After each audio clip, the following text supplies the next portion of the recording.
भाई राम भवन के हर एक एपिसोड की क्या बात है। मतलब जितना ज़्यादा हम लोग सोच सकते हैं कि भाई इससे ज़्यादा इंटरेस्टिंग नहीं हो सकता एपिसोड, उससे ज़्यादा इंटरेस्टिंग ये लोग बना रहे हैं। मुझे लगा था कि भाई अब जो हमारा ओम है और हमारा जो ऑब्वियस सी बात है जो ईशा है उसका परिवार अभी अलग अलग है, वो थोड़ा टाइम तक अलग ही रहेंगी। लेकिन अगर जो मिलेंगे तो वो दोनों मिलेंगे, उनके बीच में कुछ ना कुछ कनेक्शन बनेगा, वो दोनों एक साथ क्लोज होंगे। बट नहीं, कहानी ने ऐसा यू टर्न मारा कि ये दोनों मिले, लेकिन जिस कंडीशन में मिले वो प्यार वाली नहीं थी, वो पूरी की पूरी टकरार वाली। मतलब खुद सोचो, ओम लगा फाइनेंस कंपनी में, उसको सबसे पहले फाइनेंस कंपनी ने क्या बोला कि रिट्रीवल करना है, किसका डिफॉल्टर है जो भाई ईशा के पापा, उनसे बात करनी है, जाकर उनकी गाड़ी उठा के लाने के, वो पैसे नहीं देते। भाई वो चीज़ करी, बट ओम ने यहाँ पे कुछ ज़्यादा अपना तड़का मार दिया।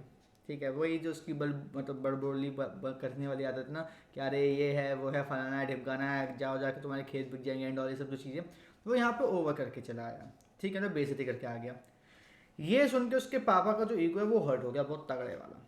ठीक है, अब ईगो के हर्ट होने की वजह से क्या हुआ, उनको आ गया हार्ट अटैक। और फिर हम लोगों को पता है कि ओम ने भाई उनको क्या कहते हैं हॉस्पिटल में एडमिट किया, फिर वहाँ पे उनका ट्रीटमेंट चल रहा हुआ, स्टेंट पड़ेंगे, क्योंकि उनकी हार्ट की जो ब्लॉकेज वो काफ़ी ज़्यादा हो चुकी है। आई थिंक 60% तक ब्लॉकेज हो चुकी है, इसलिए तुरंत स्टेंट डालने पड़ेंगे।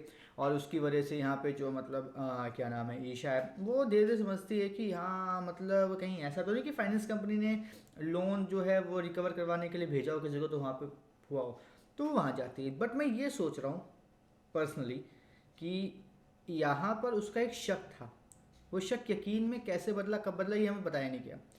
हाँ, आगे चल के उसने ये बताया कि मजदूरों से उसने बात की तो उन्होंने बताया कि ऐसा ऐसा करके ऐसा ऐसा पूरा का पूरा सीन और सीक्वेंस हुआ है। ठीक है, बट यहाँ पे ऑन मतलब पहले उस स्टेप में बात करूँ तो भाई ऐसा में कुछ बताया नहीं गया कि आखिर ऐसा क्या हुआ, क्यों हुआ, किस लिए हुआ। ठीक है, उसके बाद क्या है, उसके बाद जो अगली चीज़ भाई पता चलती है वो ये पता चलती है कि ओम जो है वो पहले दिन ही गाड़ी जो लेकर आया है, उसकी वजह से उसके बहुत काफ़ी खुशी कि भाई गाड़ी ले आया बंदा, अब भाई बड़ा मज़ा आया, मतलब कतई जहर वाला मज़ा आएगा। ठीक है, but on the other hand यहाँ पे ओम को अगर खुशी हो रही है, दूसरी तरफ उसको दुख भी हो रहा है कि यार उसकी वजह से जो ईशा के पापा हैं वो हॉस्पिटल पहुँचे। तो वो ये चीज़ देख के खुश नहीं था कि आखिर ऐसा मैंने क्यों किया, या फिर ऐसा करना मेरे लिए मतलब एक्चुअल में सही था या नहीं था। ठीक है, तो वो चीज़ भी मुझे अच्छी लगी कि इस तरीके से वो सोच रहा है। बट दूसरी तरफ अगर मैं बात करूँ तो ईशा हॉस्पिटल से निकल चुकी है। ठीक है, उसने पहले कोशिश की कि जिस लड़के ने जिसने भी भाई उसके पापा को एडमिट किया उससे मिले, बट वो जब नहीं मिल पाती तो वो यहाँ पे मतलब बोलती है कि भाई हमेशा भगवान से मैं तुम्हारे लिए मांगूंगी। ठीक है, तुम्हारी मतलब जो तुम मुझे जैसे हो बहुत अच्छे रहो, खुशहाल रहो, ये सब मांगूंगी, और फिर कुछ और मांगूंगी। और जब ये बात हो जाती है उसके बाद वो ये सोचती है कि भाई मतलब क्या कैसे हुआ, और फिर वो वहाँ से निकलती है और पहुँच जाती है फाइनेंस कंपनी में। वो बातें कर रही होती है उसके मालिक से, तभी क्या होता है वहाँ पे ओम आ जाता है, और ओम की और फिर ईशा की बहुत भिड़ती है। एक बात बताओ, सच कहूँ, ईशा फाइनेंस कंपनी के मालिक की बातें सुन रही थी लेकिन ओम की नहीं। एंड में ये सोचा कि यार ओम की बात सुन लेने में क्या दिक्कत है, सुन लो भाई, क्या पता वो कुछ ऐसी बात बताए जिससे तुम्हारा पर्सपेक्टिव चेंज हो जाए। बट यहाँ पे पर्सपेक्टिव चेंज नहीं होगा। रीज़न उसका ये है कि ओम की वजह से ही उसके पापा को हार्ट अटैक आया। ठीक है, और अगर वो उनको हॉस्पिटल लेकर आया तो कोई इतना बड़ा एहसान नहीं किया उसने। ठीक है, चोट भी दो तुम और फिर मरहम भी तुम लगाओ। ठीक है, तो इसमें क्या ही इसमें मतलब बड़ी बात है भाई, थैंक यू कहने वाली क्या बात है, कोई बात नहीं है। तो ये पर्सपेक्टिव होगा ईशा का ओम की तरफ, अगर वो ये बोलता भी कि भाई मैं तुम्हारे पापा को हॉस्पिटल एडमिट करवाया।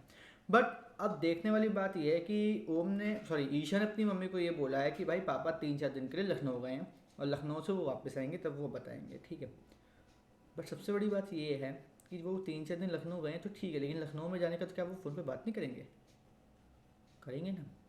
तो वही देखना है कि अब आगे की चीज़ों को ईशा किस तरीके से संभालेगी। प्लस सबसे बड़ी बात यह है कि ईशा के पापा का जो जितना भी मतलब बिजनेस वगैरह है, जितना भी उसका डाउनफॉल हो रहा है, उसको कैसे ग्रैब करेगी और कैसे उसको संभालेगी। क्योंकि देखो, ईशा की शादी होने वाली है और ईशा के लिए मतलब ईशा की शादी के लिए ईशा के पापा बहुत पैसा मतलब लगाने वाले हैं। ठीक है, बहुत ज़्यादा।